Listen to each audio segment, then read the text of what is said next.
ಮಿತ್ರರೇ ನಮಸ್ಕಾರ. ನೀವು ಸಿ ಎಸ್ ಎಸ್ ಲಾಗಿನ್ನಲ್ಲಿ ಈ ಪೇಮೆಂಟ್ ಮಾಡಬೇಕು ಅಂತ ಹೇಳಿದರೆ C S S portal Canara C S S ಪೋರ್ಟಲ್ನಲ್ಲಿ ನೀವು ಈಗ ಪೇಮೆಂಟ್ ಮಾಡಬೇಕು. ಪೇಮೆಂಟ್ ಮಾಡೋದಕ್ಕೂ ಮುಂಚೆ ನಿಮಗೆ ಈಗ ಏನು ಜಿಮೇಲ್ ಐ ಡಿ ಬಂದಿದೆಯಲ್ಲ ಆ ಜಿಮೇಲ್ ಐ ಡಿ ಅದು ಯೂಸರ್ ಐ ಡಿ ಆಗಿರುತ್ತೆ. ಸೊ ಪಾಸ್ವರ್ಡ್ ಬಂದ್ಬಿಟ್ಟು ಕೆನರಾ ಬ್ಯಾಂಕಿಂದನೇ ನಿಮ್ಗೊಂದು ಮೆಸೇಜ್ ಬಂದಿರುತ್ತೆ, ಅದು ಡಮ್ಮಿ ಪಾಸ್ವರ್ಡ್ ಆಗಿರುತ್ತೆ. ಸೊ ಆ ಡಮ್ಮಿ ಪಾಸ್ವರ್ಡ್ ಅನ್ನ ಹಾಕ್ಬಿಟ್ಟು ನಾವು ಹೇಗೆ ಪಾಸ್ವರ್ಡ್ ಅನ್ನ ಚೇಂಜ್ ಮಾಡ್ಕೊಳ್ಳೋದು. ಸೊ ಪಾಸ್ವರ್ಡ್ ಚೇಂಜ್ ಮಾಡ್ದಲೆ ನಾವು ಬಿಲ್ ಮಾಡೋದಕ್ಕಾಗಿರ್ಬೋದು ಅಥವಾ ವೆಂಡರ್ ರಿಜಿಸ್ಟ್ರೇಷನ್ ಮಾಡ್ಕೊಳ್ಳೋದಕ್ಕಾಗಿರ್ಬೋದು ಅನುಕೂಲ ಆಗುತ್ತೆ. ಇಲ್ಲ ಅಂತ ಹೇಳಿದ್ರೆ ಮಾಡೋದಕ್ಕೆ ಬರೋದಿಲ್ಲ. ನೀವು ಅದು ಆ ಸ್ಟೆಪ್ ಅಲ್ಲಿ ಲಾಗಿನ್ ಆದ್ರೆ ಅದು ಅಂತಾನೆ ರೂಟ್ ತೋರಿಸ್ತಾ ಇರುತ್ತೆ, ನೀವು ಅದನ್ನ ಮಾಡ್ಕೋಬಹುದು. ಈಗ ನಾನು ಹೇಗೆ ಯೂಸರ್ ನೇಮ್ ಅನ್ನ ಚೇಂಜ್ ಮಾಡ್ಕೊಳ್ಳೋದು ಅನ್ನೋವಂಥದ್ದು ಕುರಿತು ಮಾಹಿತಿ ತಿಳಿಸ್ಕೊಡ್ತೀನಿ. ಸೊ ಈಗ ಮೊದಲನೇದಾಗಿ ಈ ಗೂಗಲ್ ಪೇಜ್ ಅಲ್ಲಿ ಇದ್ದೀರಾ ನೀವು. ಸೊ ಗೂಗಲ್ ಪೇಜ್ ಅಲ್ಲಿ ಬಂದ್ಬಿಟ್ಟು Canara C S S portal ಅಂತ ಇದೆ ನೋಡಿ, ಇಲ್ಲಿ ಅದನ್ನ ಟೈಪ್ ಮಾಡಿ, Canara C S S portal ಅಂತ. ಸೊ ಟೈಪ್ ಮಾಡಿ ಆದ್ಮೇಲೆ ಇಲ್ಲಿ ಮೊದಲನೇ ಕಾಲಮ್ಮೆ ಕೆನರಾ ಬ್ಯಾಂಕ್ ಅಂತ ಬರುತ್ತೆ, ಕೆನರಾ ಬ್ಯಾಂಕ್ ಅಂತ ಇದೆ. ಸೊ ಇದನ್ನ ಕ್ಲಿಕ್ ಮಾಡಿ. ಸೊ ಈ ಪೇಜ್ ಓಪನ್ ಆಗುತ್ತೆ. ಈ ಪೇಜ್ ಅಲ್ಲಿ ಯೂಸರ್ ನೇಮ್ ನೀವು ಸೆಲೆಕ್ಟ್ ಮಾಡಬೇಕು. ನಾನು ಇಲ್ಲಿ ಸೇವ್ ಮಾಡೋದ್ರಿಂದ ಬರ್ತಾ ಇದೆ. ಸೊ ಯೂಸರ್ ನೇಮ್ ನಾನು ಏನು ಯೂಸರ್ ನೇಮ್ ಕೊಟ್ಟಿದ್ವಲ್ಲ, ಸೊ ಅದನ್ನ ನಾನು ಎಂಟರ್ ಮಾಡ್ತಾ ಇದ್ದೀನಿ. ಯೂಸರ್ ನೇಮ್ ಯಾವುದೇ ಕಾರಣಕ್ಕೂ ಚೇಂಜ್ ಆಗಲ್ಲ.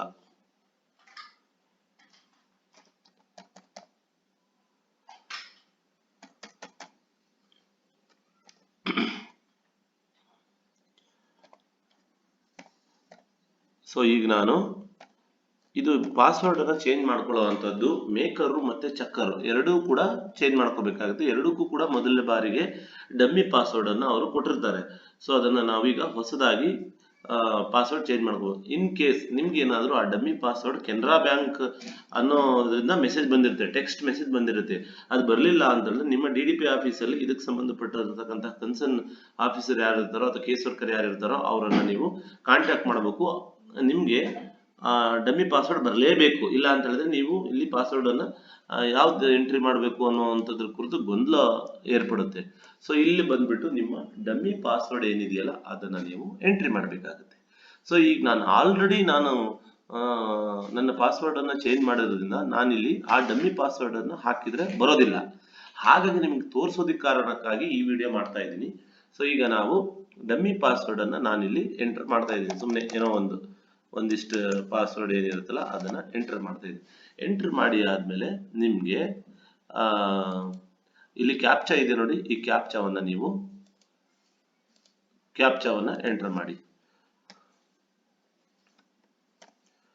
ಕ್ಯಾಪ್ಚಾವನ್ನ ಎಂಟರ್ ಮಾಡಿ ಸರಿಯಾಗಿ ನೋಡ್ಕೊಳ್ಳಿ, ಅದು ಕ್ಯಾಪಿಟಲ್ ಲೆಟರ್ ಇದೆಯೋ ಅಥವಾ ಸ್ಮಾಲ್ ಲೆಟರ್ ಇದೆಯೋ ಅನ್ನುವಂಥದ್ದನ್ನ ನೋಡ್ಬಿಟ್ಟು ಎಂಟರ್ ಮಾಡಿ ಇಲ್ಲಿ ಲಾಗಿನ್ ಕೊಡಿ.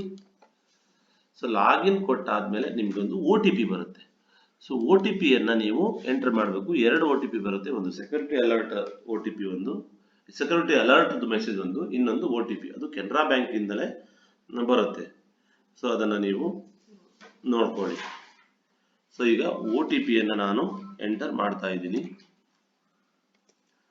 ಸೊ ನಿಮಗೆ ಬಹಳ ಸರಳವಾಗಿ ಹೇಳ್ತಾ ಇದ್ದೀನಿ, ನೀವು ಅದನ್ನ ಯಾವುದೇ ಕಾರಣಕ್ಕೂ ನೀವು ಗೊಂದಲಕ್ಕೆ ಒಳಗಾಗದೇ ಇರೋ ತರ ನಾನು ಹೇಳ್ತಾ ಇದ್ದೀನಿ.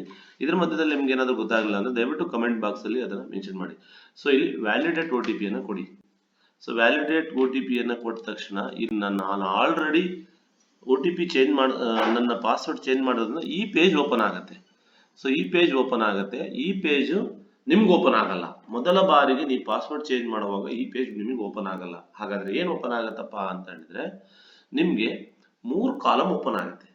ಒಂದನೇದು ಓಲ್ಡ್ ಪಾಸ್ವರ್ಡ್, ಅಂದ್ರೆ ಈಗ ಏನ್ ನೀವು ಪಾಸ್ವರ್ಡ್ ಅನ್ನ ಕೊಟ್ಟಿದ್ದೀರಲ್ಲ ಡಮ್ಮಿ ಪಾಸ್ವರ್ಡ್ ಅದು. ಇನ್ನೊಂದು ನ್ಯೂ ಪಾಸ್ವರ್ಡ್, ಇನ್ನೊಂದು ಕಾಲಮ್ ಬಂದ್ಬಿಟ್ಟು ಅದೇ new password confirm password. So ಇದು ಈ ಹಿಂದೆ ನೀವೇನಾದ್ರೂ ಯಾವ್ದಾದ್ರು ಪಾಸ್ವರ್ಡ್ ಚೇಂಜ್ ಮಾಡಿದ್ರೆ ಸೊ ಇದು ಅದೇ ತರ ಪಾಸ್ವರ್ಡ್ ಚೇಂಜ್ ಮಾಡೋದು. ಸೊ ಆ ಮೂರನ್ನು ಕರೆಕ್ಟ್ ಆಗಿ ನೀವು ಎಂಟರ್ ಮಾಡಬೇಕು.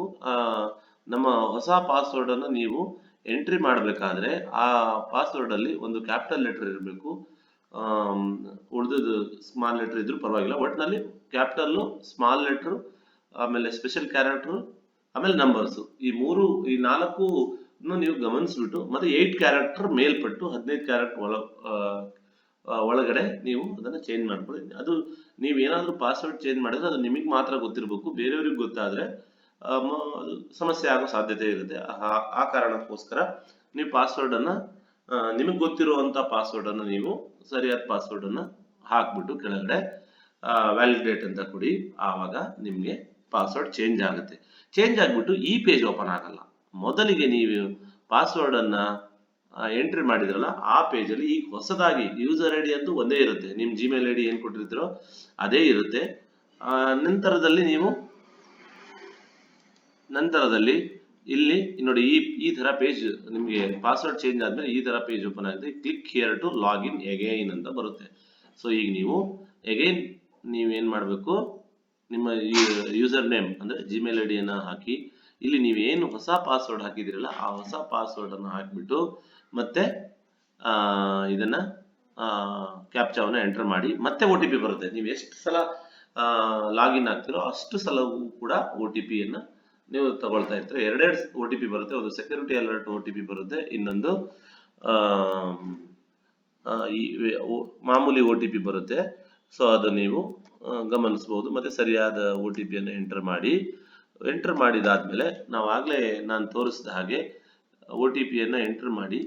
ನೋಡಿ ನಾನು ಇನ್ನೊಮ್ಮೆ OTP ಬರುತ್ತೆ ನನಗೆ. ಸೊ OTP ಎಂಟರ್ ಮಾಡಿ ಆದ್ಮೇಲೆ ನಾನು ಆಗ್ಲೇ ತೋರಿಸಿದ್ನಲ್ಲ, ಸೊ ಆ ರೀತಿ ನಿಮ್ಗೆ ಪೇಜ್ ಓಪನ್ ಆಗುತ್ತೆ.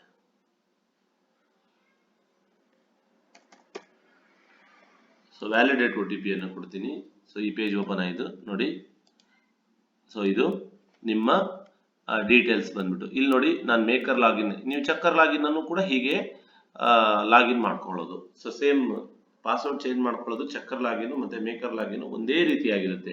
ಸೊ ಇದು ಮೊದಲ ಹಂತ. ನೀವು ಬಿಲ್ ಮಾಡೋದಕ್ಕೆ ಶುರು ಮಾಡಬೇಕಾದ್ರೆ CSS portal, Canara CSS portal ಅಲ್ಲಿ ಬಿಲ್ ಅನ್ನ ಮಾಡೋದಕ್ಕೆ ಪ್ರಾರಂಭ ಮಾಡಿದ್ರೆ ಮೊದಲನೇ ಸ್ಟೆಪ್ ಏನಪ್ಪಾ ಅಂತಂದ್ರೆ ಪಾಸ್ವರ್ಡ್ ಚೇಂಜ್ ಮಾಡ್ಕೊಳ್ಳೋದು. ಸೊ ಇದು ಒಂದು ಹಂತ.